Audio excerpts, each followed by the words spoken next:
Hawaii's affordable housing crisis has been going on for decades and has only gotten worse in the last couple of years. During the 2022 elections, nearly every candidate said that affordable housing was a top priority. Efforts from the governor's office and the legislature are looking to address the crisis. What are they doing, and will their initiatives work? Affordable housing, is it possible? Join the conversation next on Insights on PBS Hawaii.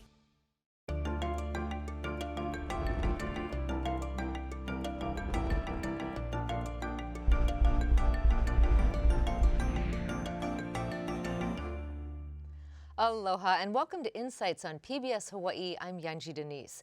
Every election cycle, candidates point to the cost of living and the lack of affordable housing as the biggest issues facing our state.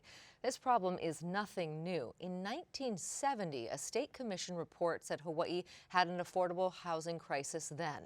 Governor Josh Green has revealed some of his plan to address this issue, and there are several pieces of legislation being heard right now in both the Senate and the House concerning affordable housing.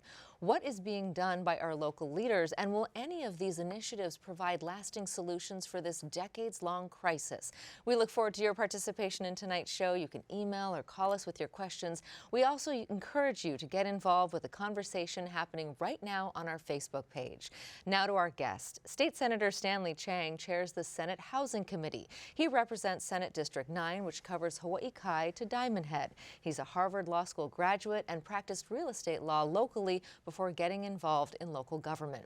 Representative Troy Hashimoto represents House District 8 on Maui. He is the chair of the Housing Committee. He was born and raised on Maui and earned his bachelor's and MBA from the University of Denver.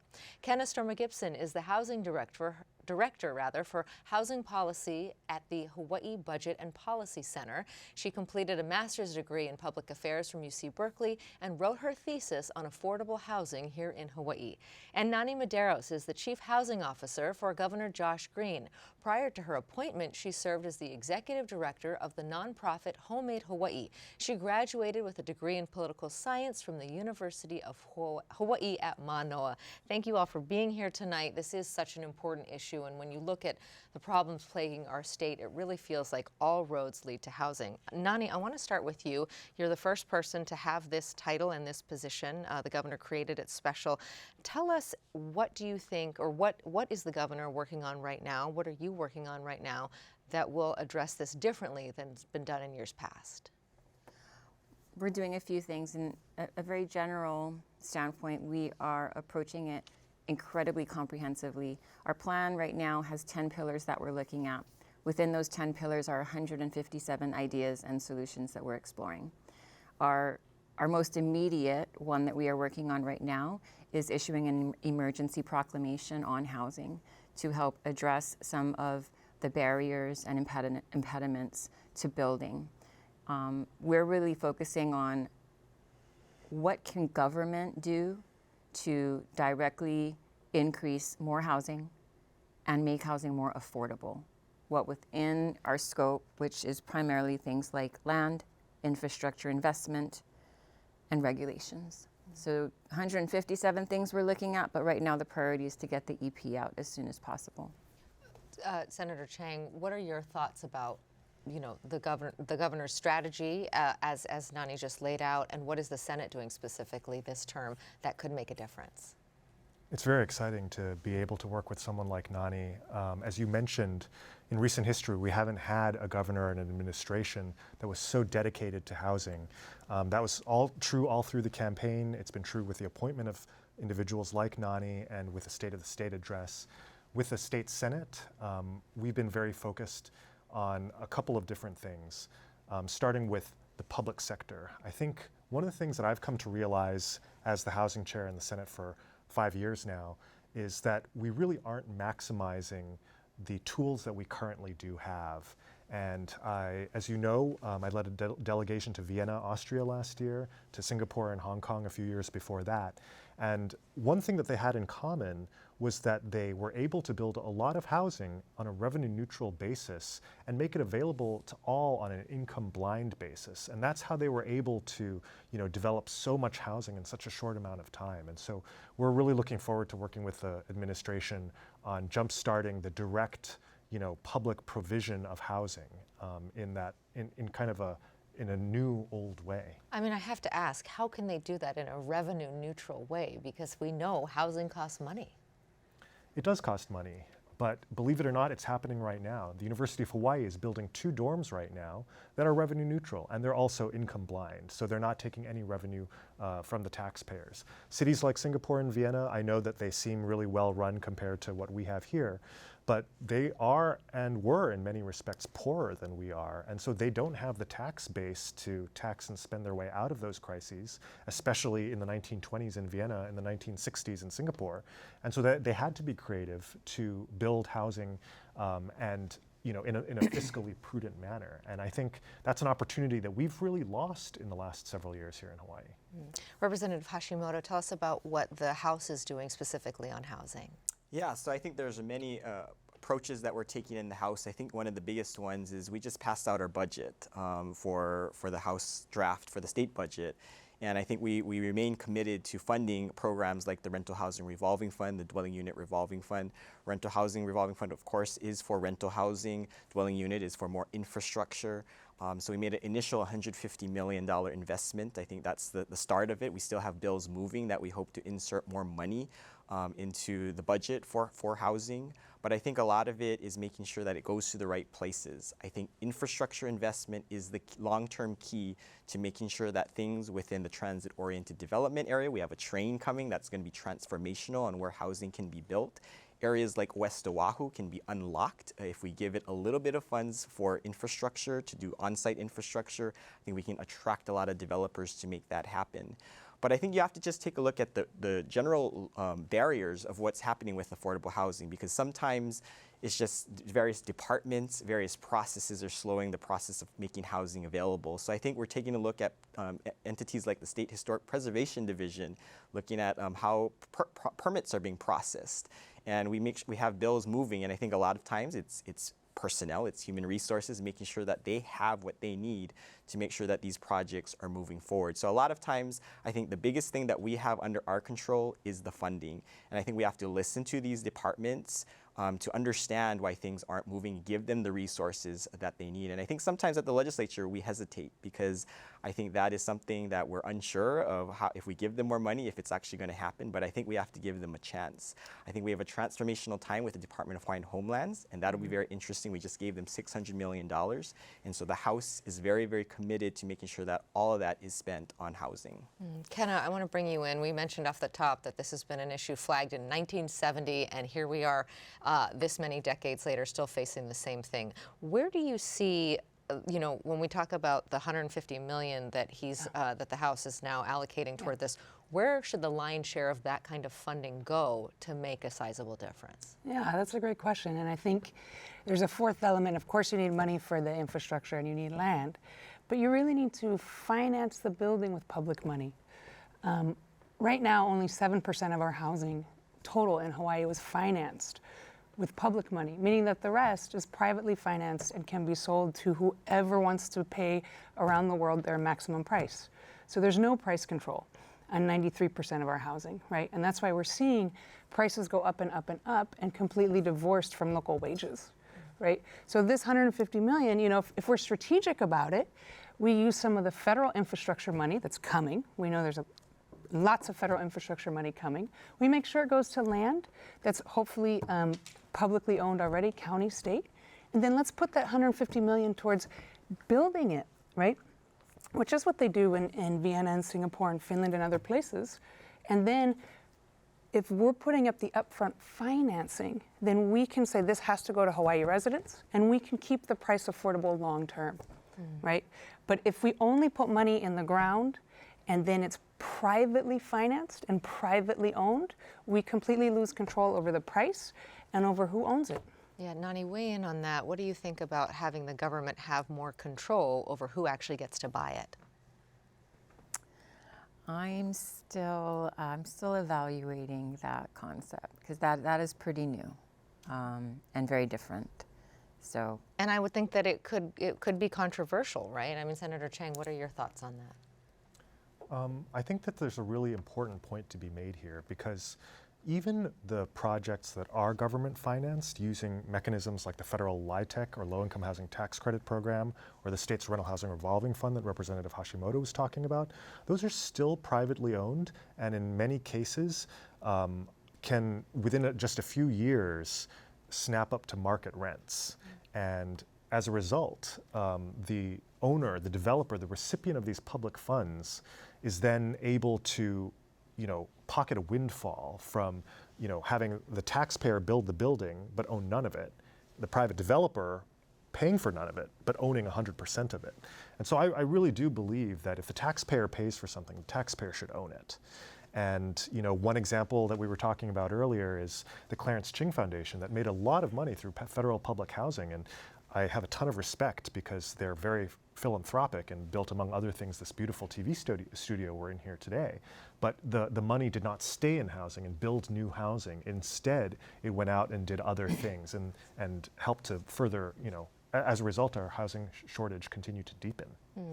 Representative Hashimoto, what are your thoughts on that? Because I don't know that, people want to see affordable housing stay affordable, but there is a question over how much the government should control who buys what.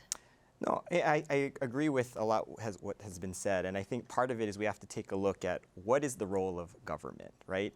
And I think when you take a look at the role of government, our role is to make sure that the things that we need to make happen does happen, including sewer, water, the basics, right?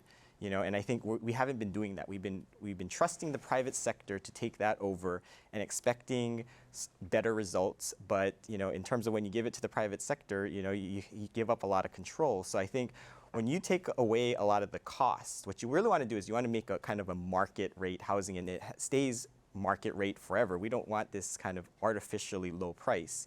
And so I think a lot of times when you take a look at infrastructure, you can get a lot of to bring down the cost, and you have the private developers develop it, and they can kind of take care of the market. The market forces will take care of itself if you can bring down the cost. And so the government kind of steps away. We did the on-site infrastructure to kind of get you started, but it really then the private sector kind of takes the rest. And you're not using a lot of government resources, right? So you want to spread your your small amount of government resources as much as you can. So you just want to start projects, and you don't necessarily want to hold on to too many of them. And you need the private sector. It's working hand in hand. And I understand that we're all afraid that it's going to go up and the costs are going to get under control, but we need to just continue building. And to get that volume, you need the help of the private sector to get all that housing up. And so we should be focusing on infrastructure versus trying to control everything. Nani, you mentioned 157 ideas, and I know that one of them, I don't think we can go through all of them tonight, but one of them that I think is really exciting and different is this tiny homes concept. Can you tell us a little bit about that? Because what's interesting, I think, about that also is that it can be done a lot quicker than a traditional development. Tell us, where the state is focused on that and what kind of difference you think that could make. So Kauhale initially was in a suggestion that came about through Lieutenant Governor Green's work to address homelessness. And a few of them have popped up over the last few years. Essentially, it's a smaller area of living, but a private space for an individual to live, and then communal and shared spaces throughout the community that encourage people to gather. It's using the built environment to build community within the residents. It's the construction costs are lower because your shared spaces, your shared kitchen, your shared bathroom, your shared laundry, showers, that's all going to save you on infrastructure costs, and your infrastructure costs are typically going to be your highest cost aside from land. So it's really been a center focal point of Governor's way to address homelessness. Since, I'd say in the last few months, I have had a number of people reach out on neighbor islands and here in Honolulu, and actually the majority of them are private landowners who are interested in doing kauhale on their property, and not just for homelessness. I've had some reach out who want to do a combination kauhale with affordable housing also on site, so that the affordable housing, they're thinking rentals or for sale, can help support the operating costs for the kauhale. And we also have, there's a trust actually that had approached us that wants to do a kauhale multi-generational, not experiencing homelessness at all, but for kupuna down to keiki, to live together and have that type of community relationship be built where that intergenerational exchange and information and knowledge can be shared. Yeah, Senator Chang, when we think about housing, we tend to think of a single family home, but you have, in your trips to Singapore and to Vienna, have seen these really high density projects. Tell us about what you think affordable housing looks like in Hawaii. Is it more of the kauhale concept that she's talking about? Is it a mix? Where do you think we get the most bang for our buck and the quickest result? Yeah, I think the kauhale will suit certain specific contexts, and I think high density will suit other specific contexts. We are building a rail system. The purpose of the rail is to facilitate growth along that corridor and also to preserve neighborhoods that are not along that corridor. And I think what's important is that the state is the largest landowner along the rail line by a lot. In fact, most of the stations are on state-owned property. And that if we are able to build high density on those neighborhoods, we can limit the impact of our future growth and development on the rest of the state. And if you look at a place like Singapore, they've really maximized those high density towers, and that might be scary to some, but I think the deal is if you accept a lot of high density in some specific areas, a lot of other areas can remain preserved and essentially the same with respect to the character of their communities. When we've had this conversation in the past, I think a lot of folks say, well, I don't want Hawaii to be Singapore. That's, and you just referenced that too, that there is a little bit of an aversion to having more and more towers. What do you say to folks on that kind of pushback? I don't want Hawaii to be Singapore either, but the reality is our residents are moving to Singapore, they're moving to the US mainland, they're moving to all over the world. We've had now 7 straight years of population decline. There are now many more Native Hawaiians living outside Hawaii than living in Hawaii. There are more Hawaii-born college graduates living outside Hawaii than in Hawaii. So we can either keep the buildings exactly the same or we can keep the people, but we can't have both. That's an interesting way to put it. I want you to take this one. We're getting some viewer questions in, and please keep those questions coming. Kenna, if you could answer this. A new development slated to open in a couple of years in Honolulu has affordable and market units for sale. Affordable start at $370,000 for 1 bedroom. This is for qualified residents who meet HHFDC requirements. How is this affordable? Who is determining these price points? When we talk about affordable housing, there's a wide scale and a lot of different definitions. What is affordable? Yeah, well, affordable should be 30% of your wage, right? And my guess about that project is it was an inclusionary zoning project, meaning there was no public financing that went into it. It was all private money, and then what we're asking for that project is, can you give us some affordable in exchange for 80% of them being private market, which most of us will not be able to afford and which will continue to go up in price. And so, yeah, those units, some people will be able to move into those, but that's not enough. We need at least half of what we're building to be price restricted long term, not just 20%. We're never going to get there if 20% is price restricted and 80% is open to, market forces. And to that person's point, some of those buildings can then 5-10 years later be sold for market price. So we lose that affordability. So I don't think that that's a good way to go. And I think, again, it really comes down to financing it. And DHHL is very exciting. They have 9,000 units, and how do they maintain affordability? There is no private investment in DHHL. 100% initially financed by the public, and it stays it's restricted to a market, beneficiaries, and it stays affordable pretty much forever. I want to bring in, and I'd love for you to take these. There's a couple questions here that really have sort of the same tenor, which is Sierra on Facebook. How can we assure the homes are built for our local residents rather than people who want to move here? Many residents are being forced to make the decision to leave. Cheryl says, how can we assure the homes are built for our local residents rather than the people who are just coming here for a short time? Kate from Wahiawa says, military should not be buying multiple homes in Hawaii. We need price controls and rent controls. There is this fear that we build this stock and then it doesn't go for the people who we hope who it was initially intended for. You can't necessarily control who buys the house.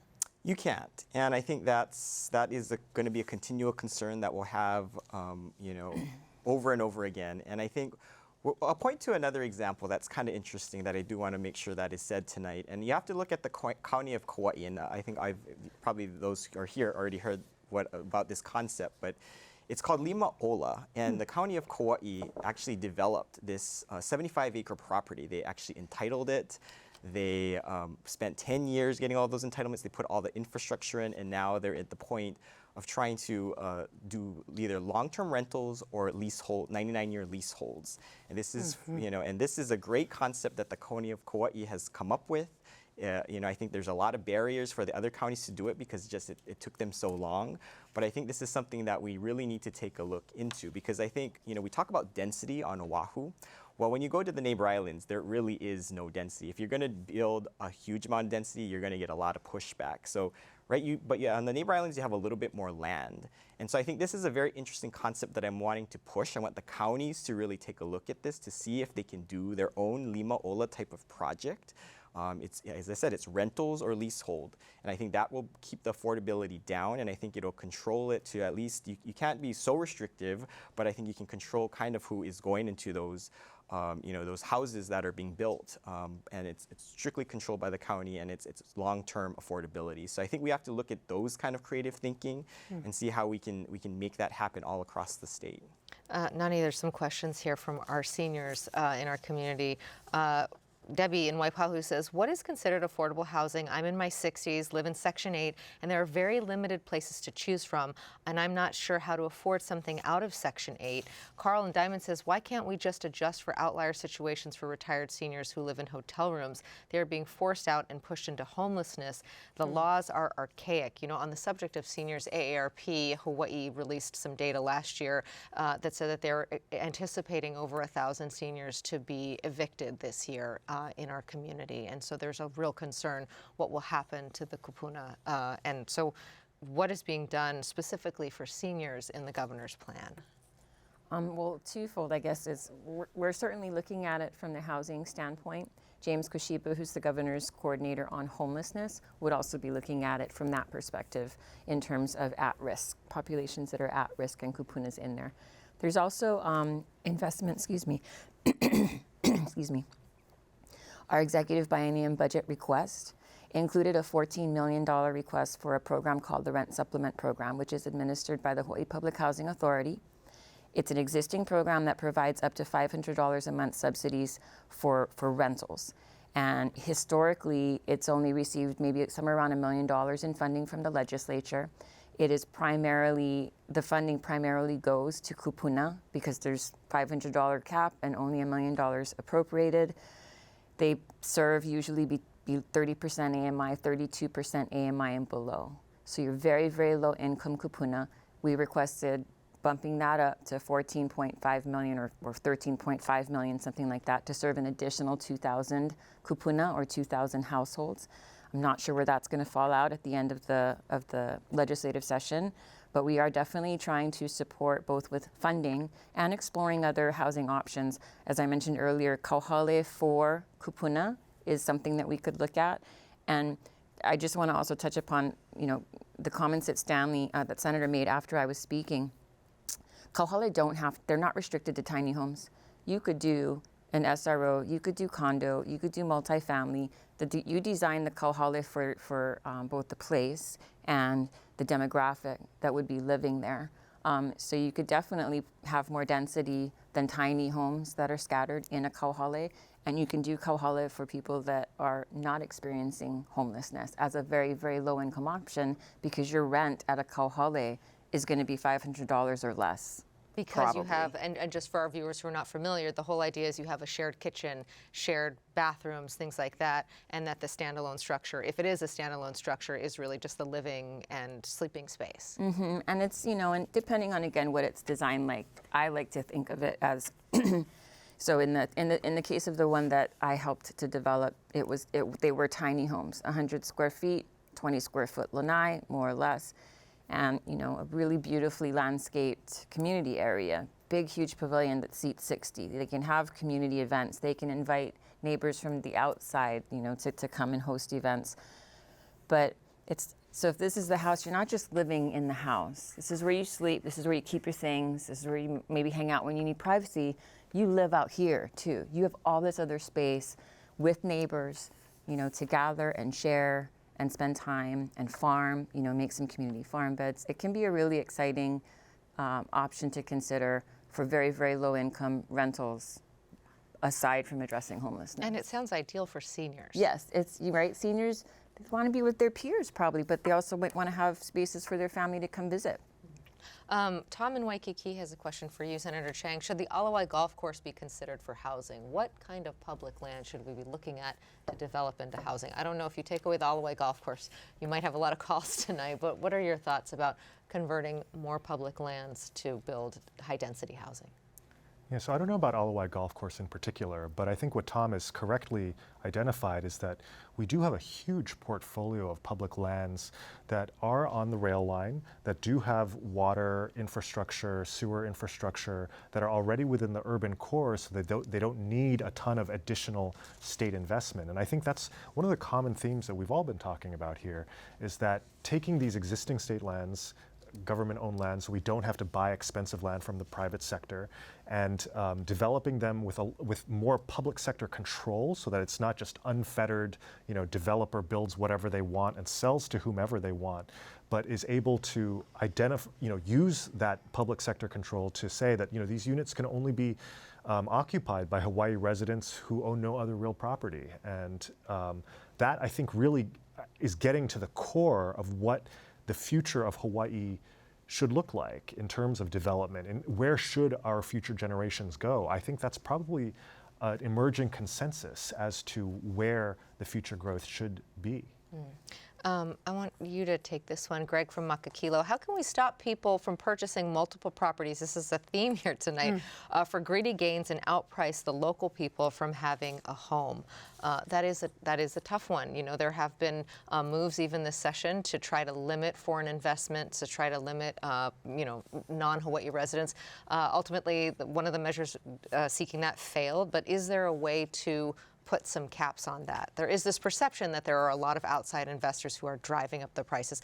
I'm sure Kenna can tell us whether or not that's true in a moment, but are there some guardrails that we could put in place to stop that? You know, I think the biggest guardrail that we have as lawmakers is the power of taxation, right? And I think we have not been adequately using that power. And I think part of it is it's complex because, you know, the biggest recurring taxation that you get is real property taxes on your homes, and that's not controlled by the state, that's controlled by every individual county, so it's going to be different throughout the state. But I think the counties are in a unique position because they don't necessarily need to charge a lot of real property taxes because they don't do the schools. The state does the schools. Every other municipality throughout the nation, the counties have to pay and the cities have to pay for schools, and so that's the big chunk of where real property taxes go throughout the nation. We don't have to do that here in Hawaii, and so I think there is a lot of room for growth in real property taxes for taxation, and I think that is where we need to focus to make sure that if you have a second home, that's going to be taxed a lot, so there's a disincentive to actually for the carrying costs. I think Maui County has done a very good job of tiering their taxation so that those who have homes that are more expensive get a whole lot more taxes than those who are have a lower priced home, which are probably those are for rentals, right? Local rentals if it's a lower priced home, and so I think we also have an exemption for those who do a long-term rental. And I think those are the kind of things that we have to do statewide. I think Maui's leading the way. I think other counties need to follow suit. But I think that is our biggest defense of having these second homes, foreign investors. We just have to make it more expensive for them. And that's a really important tool, and we get the revenue. And what kind of an impact do you think that could make? And backing up a little bit to this question from Makakilo, this whole idea that there are foreign investors that are coming in and buying everything up, is that true? And what kind of an impact does that have? Well, here's what, it's really hard to tell how many investors we have that are non-U.S. citizens because we go by where they receive their property taxes. And a lot of people might hire a local company to manage it, right? So we really don't have good data on who's a citizen or not. But what I would argue is that if you're a billionaire from New York or California, why shouldn't you pay more money when you sell your 10th home? I don't think it should matter what country you're from. I think what should matter is that we should absolutely 100% be taxing people who are doing very, very well in this market to provide funding for our local people. And so, you know, At the state level, we don't have control over county property taxes, but we do over the conveyance tax. And that's the sales tax when you sell. And that is fully within the state control. And Senator Chang has a bill right now, which is the only bill I really see that would significantly increase this tax so that when people sell a home more than $2 million, right, we can get it updated to what other cities are already charging. We're charging a low amount. We have not updated this tax. So as an example, on Maui, in Kihei, there was a property, there's lots of properties that have doubled in value over the past 5 years, right? $2 million 5 years ago, now it's $4 million. Well, what are we getting for that? We're getting $36,000, okay? If that was in Seattle, we'd be getting $140,000. So why are we giving a tax break, right, to folks who are doing very well in this market compared to other cities? San Francisco 3 years ago, they updated this tax, sales tax, to a highest rate of 6%, okay? Our highest rate is 1%. We're not keeping up. And so I really do have to thank Senator Chang for being bold enough to put forward that bill, because, you know, taxes are not popular, but if it's a $2 million home and you're selling, I think you can invest in the people of Hawaii. Yeah, Senator Chang, tell us about that legislation and what's motivating you to introduce it. So raising the conveyance tax is an issue that's been debated many times. It's made it all the way to the governor's desk and been vetoed in the past. I think it's important that we have a full, array of tools at the disposal of the state to address the problem. I think that, there's somewhat of a myth that that non-resident owners, that vacant properties are not taxed at a higher rate.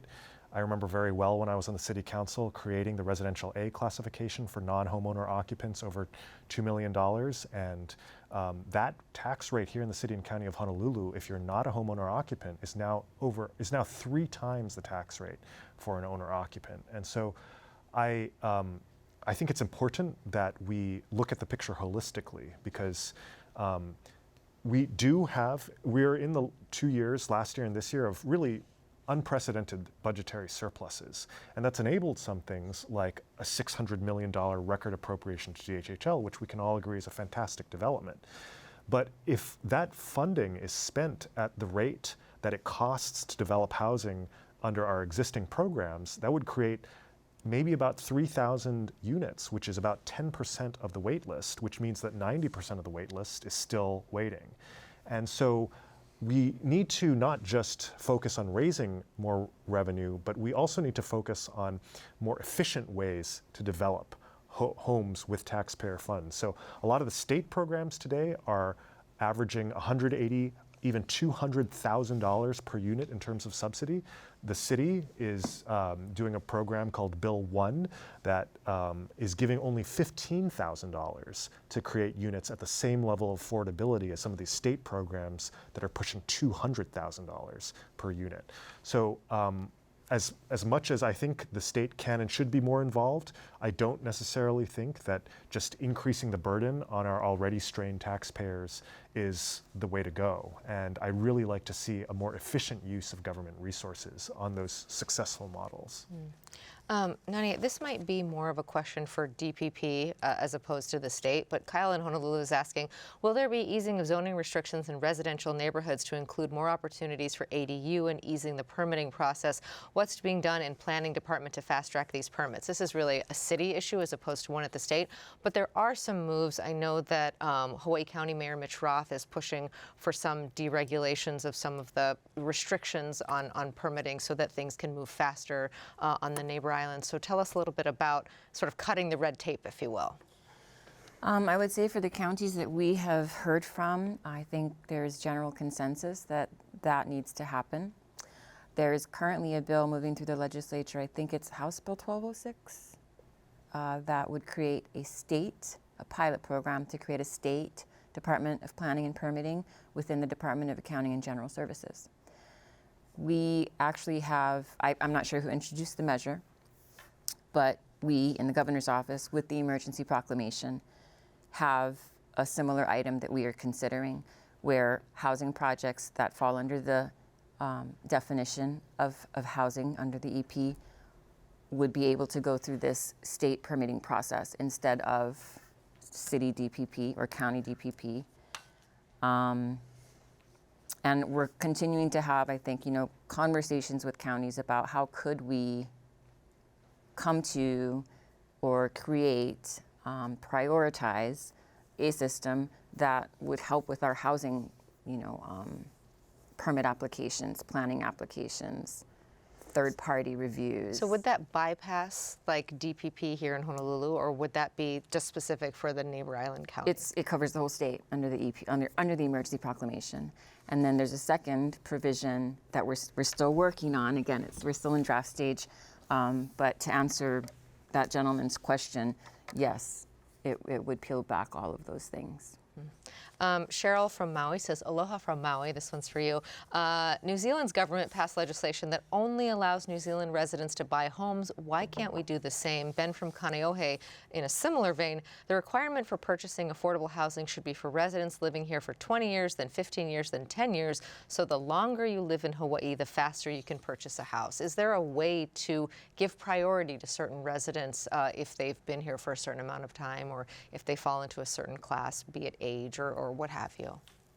Yeah, so I think we did look at some of these restrictions, and unfortunately we can't necessarily do them because we're the United States of America has very specific criteria that you can move within in various states. So we did look at creative ways to get around that in terms of, I think Hawaii Appleseed look at ways maybe of kind of equating it to in-state tuition to try and say you have to be really a resident to get housing, but unfortunately I think the Attorney General didn't allow us to move any of that forward. So I think we're going to have to look at other ways. I think the point is very, very good.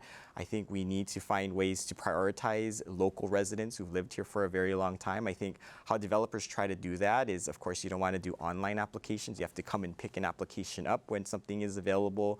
So we prioritize local residents versus someone who's in another state who downloads the application online and submits it. So I think we're going to have to think outside the box. I think I think the sentiment is there, though. We understand it, and we wish we could do more in that area. Yeah, kind of take that on for us. Is there a way that you could do this so that if you've been a resident, as Ben's saying, Ben in Kaneohe is saying, okay, you've lived here for 20 years, you get priority over someone who moved here a year ago. Is that legal?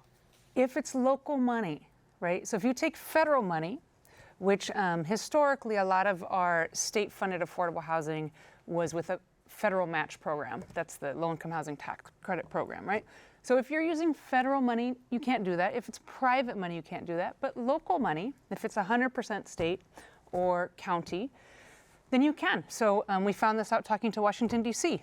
They have a program funded by D.C. itself, not the national government, and they've had it for over 10 years, and they give priority if you've been in D.C. for 5 years or longer, right? Vail, Colorado. Maui now has just started doing that this past few years. I think they have 4 projects moving that got significant county support.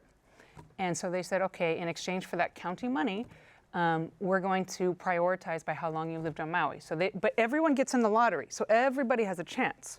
But then they pick names out. For every home, there's 4 names picked, and they rank them by how long you've lived there. So again, DC has had a similar program. It has not been challenged in court, so we feel that it is legal. But again, it requires local financing and local money. Can I add a comment? Please, to that, yeah. Yunji? I just want to comment that within the scope of our emergency proclamation that we're working on, we are looking to craft a definition on how the housing projects that will be eligible that prioritizes local people and owner occupancy. So we're considering doing that under the EP as well and trying to find that language. Try to put a thumb on the scale, if you will, to help local residents who've been here longer or waited for longer. And to see if, does that what does that do with the developers coming to the table? Okay, if it's we're incentivizing specifically the development of housing for local people, will they still come to the table? Will that speed things up? We don't know what that number looks like yet. As I said, we're still drafting it, but I want viewers to know we are also looking at how we can do that administratively and without having to change the law. And the Attorney General is the actual body drafting this. I work with them, so we'll get their input on that. We have so many viewer questions. I love it. Some shows we don't, and this one, a lot of you have a lot of thoughts. Senator Chang, I'd love you to take this one. Lee in Honolulu says, why can't we work with the Carpenters Union to see if they would work for a slightly lower wage when it's affordable housing? Costs are so high for builders, and a lot of that cost is carpenters. I'd love them to do their part in helping to make housing less expensive to put up. We know that construction costs are particularly high. Material costs have gone up, especially during the pandemic. Labor costs are also an issue. Is that a way to go? I mean, I think that would be a hard pill to swallow, to say you've got to make less money because you're building a house that is going to benefit the community. What are your thoughts about that? Well, funny enough, a program like that already exists where the carpenters have agreed to take a lower wage. The state has agreed to waive the GET on these developments. But one of the problems is that these developments are unable to take advantage of county fee waivers, which can be significant because there are park fees, there are other fees that the county levies that can add up to $15,000, $20,000 per unit. And so we have legislation pending this session to try to fix that problem so that we can get this program really off the ground and take advantage of the savings from all these different fronts that Lee in Honolulu is correctly pointing out. Yeah, that's a very, I did not know that. That's very interesting. Valerie in Facebook, Representative Hashimoto says, please stop building in town. The maintenance of the rail will be a burden to taxpayers for years to come. This isn't a rail show, but rail does tie into this always. Kapolei, to our second city, to Kalihi is where affordable housing should be built. We need a lot of riders to help pay for the maintenance. Traffic in town is already a problem, and on it goes. So Valerie is saying that the construction focus should not necessarily be just in urban Honolulu, but should extend out. Of course, you represent Maui, so affordable housing is not a problem that's limited to the urban core of Honolulu. We see it across the state. What is being done outside of the urban core that is helping those communities? Well, I think you have to take a look at the short term and the long term, right? So I think when I look at as becoming the housing chair, I want to look at something that we can get done soon, right? And I think when you take a look at Honolulu specifically, I think the biggest area that we can get something to get off the ground is in West Oahu, right around the University of Hawaii at West Oahu.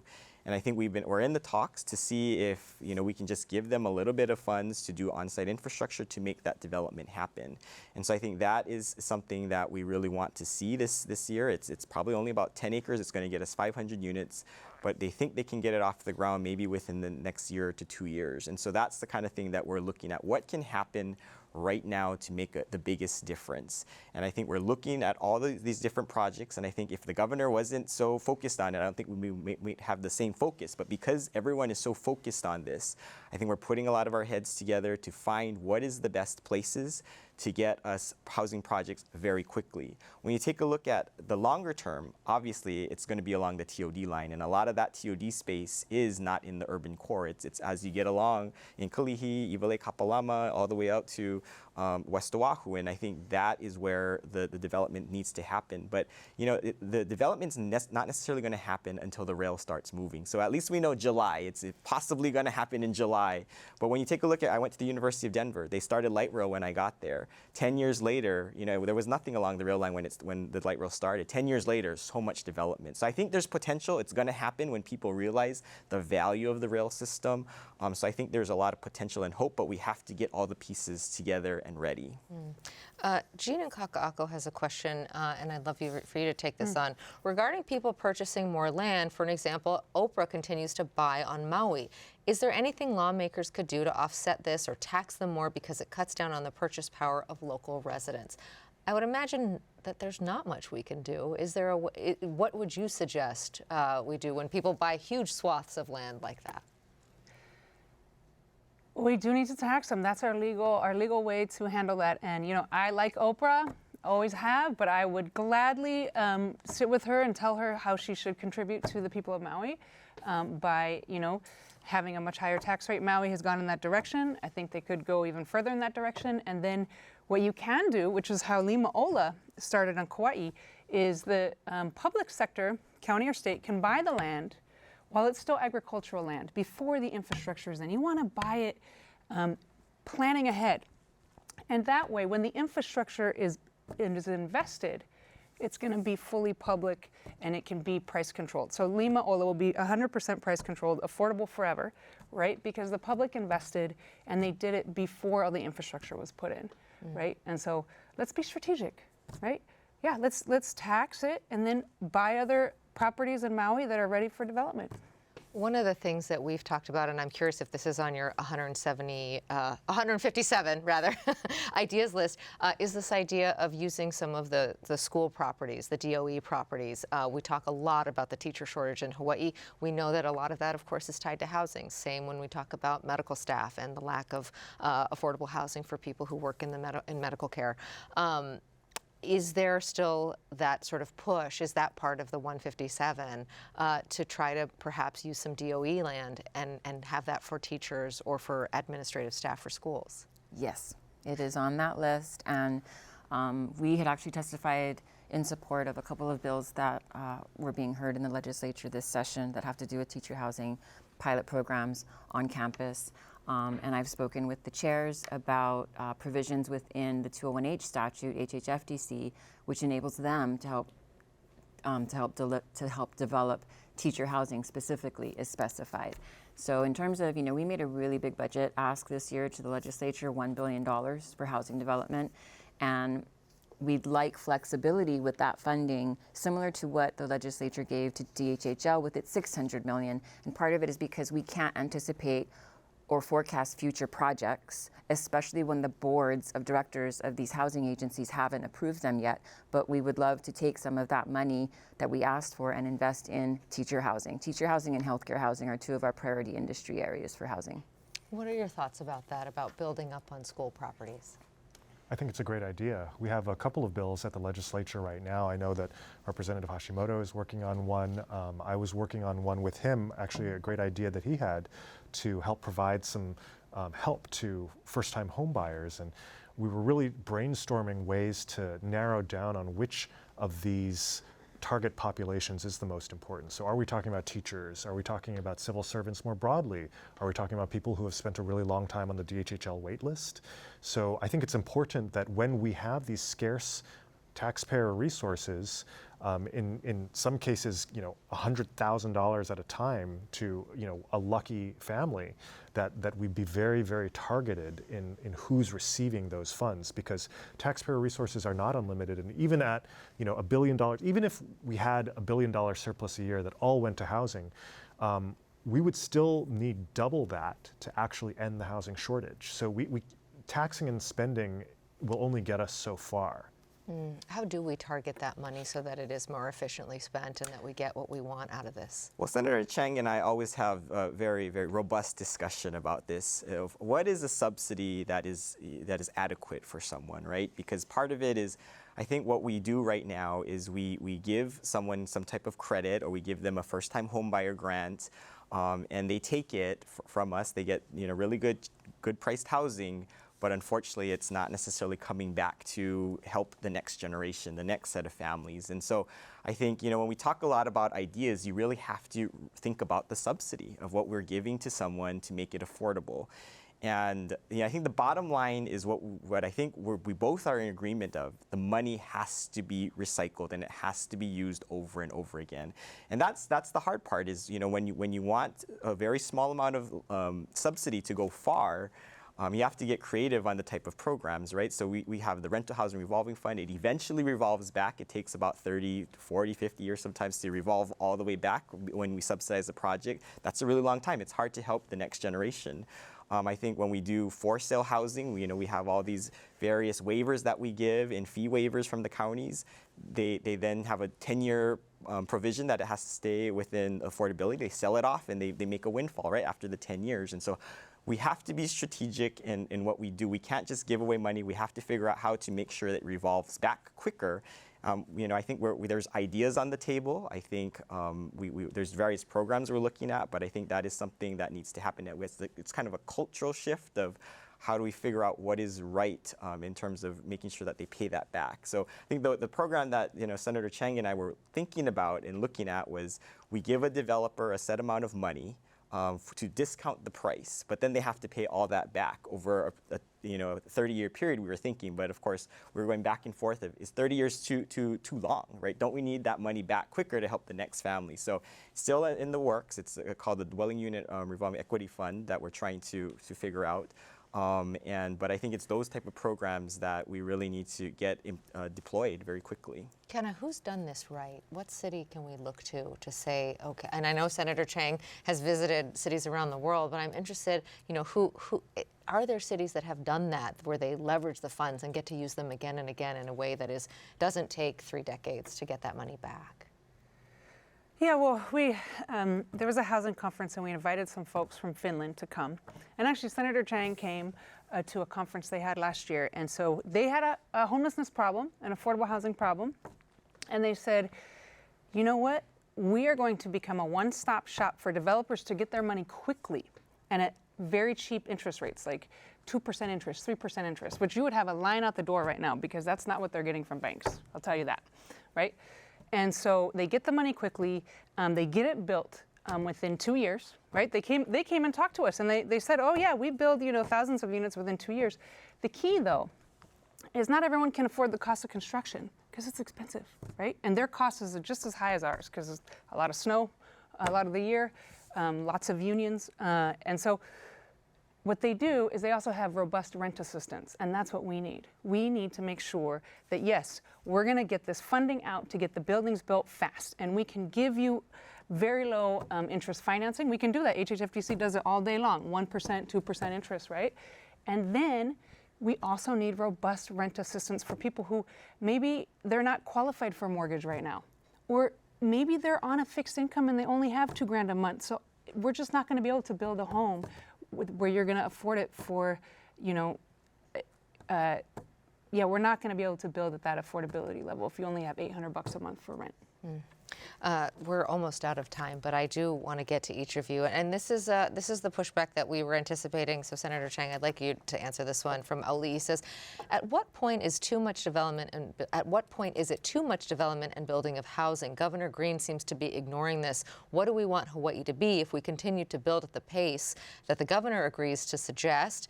Hawaii will become more like an overall populated place like Singapore and will lose its beauty. When is it enough? How do we balance that? That's really the fundamental question that we're all debating here and that we've been debating for decades. And, the answer for me is simple. It's our young people. If we were to go to a high school graduation, what we are telling them right now is, if it's great that you were born and raised and educated here, but now that you're an adult, you have to leave and you can never come back. This is not your home and will never be your home again now that you're an adult, because we have made that decision that you will never have a home here. That is the status quo today. We have, I think, 12,000 high school graduates a year. We build between 1,000 and 2,000 units a year. So we're saying to 90% of those high school graduates, get out. I never want to say that again to a young person who's been born and raised in Hawaii. I believe that every single one of them should have the right to live here, as their parents and grandparents and great-grandparents did, and enabled, the incredible lifestyle that we have here. We can have our cake and eat it too. Now, what would be the problem, in my opinion, is if we built suburban sprawl in all directions. That's not what I'm suggesting. I don't want all of the islands of Hawaii to be blanketed by single-family type suburbs. I want that development to be very concentrated in very small targeted areas that are already being slated for development, such as along the rail line. Now, the state, like I said, is already the largest landowner. If we fritter away those state-owned properties on entertainment districts, then yes, we will have to build into undeveloped areas. But if we concentrate that development in a high-density manner on those existing parcels, we could go for a century, 2 centuries without ever touching 1 inch of agricultural preservation, otherwise undeveloped land, or any existing residential neighborhood. All of those could stay fossilized in amber for the foreseeable future, as long as we are willing to make the most of the resources that we already have. Representative Hashimoto, do you agree? Yeah, I think when we take a look at what we want to see our future to have, I think it's truly the cost of living. And I think it's, are you going to look at it short term or are you going to look at it long term, right? And I think the short term is people are crying out for some relief. And we get that. We hear that all the time. And I believe that we're going to have to do something drastic in the short term to kind of alleviate that. But I think in the long term, it really takes good planning, right? And I think where you want to have housing, you have to build the housing, right? Because I think what the problem has happened is where we said we were going to have housing, people are now saying we don't want housing. And so when there's a place that you said you were going to do housing and you don't want housing, then you're going to get no housing, right? So we have to, as a community, decide if we plan on putting housing somewhere, we're all going to have to allow it to happen, right? It's this YIMBY concept. Yes, in my backyard, not in my backyard, right? Because I think that's why we're in this situation where we're going to put up a development, everyone will protest, and then we have to make a lot of concessions if there's no housing. So I think we have to make a decision as a community and decide that we want to keep our future generations here. And Nani, we just have about 30 seconds, but I want to give you the last word. Do you think that this time it will be different? I am going to stay positive and hopeful that it will. I really do value the partnership here with these two chairs that I'm starting to grow and have. Value Kenna's input, value the public's input, and I get it a lot. And having the governor's commitment, yes. Okay. Mahalo to you for joining us tonight. We, of course, thank our guests for tonight's discussion, Senator Stanley Chang, Kenna Storma Gibson from the Hawaii Budget and Policy Center, Representative Troy Hashimoto, and Nani Medeiros, the Chief Housing Officer for Governor Josh Green.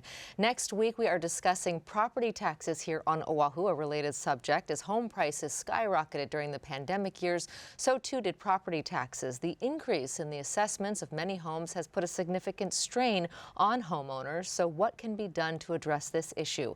We hope you join us then. I'm Yanji Denise for Insights on PBS Hawaii. Aloha.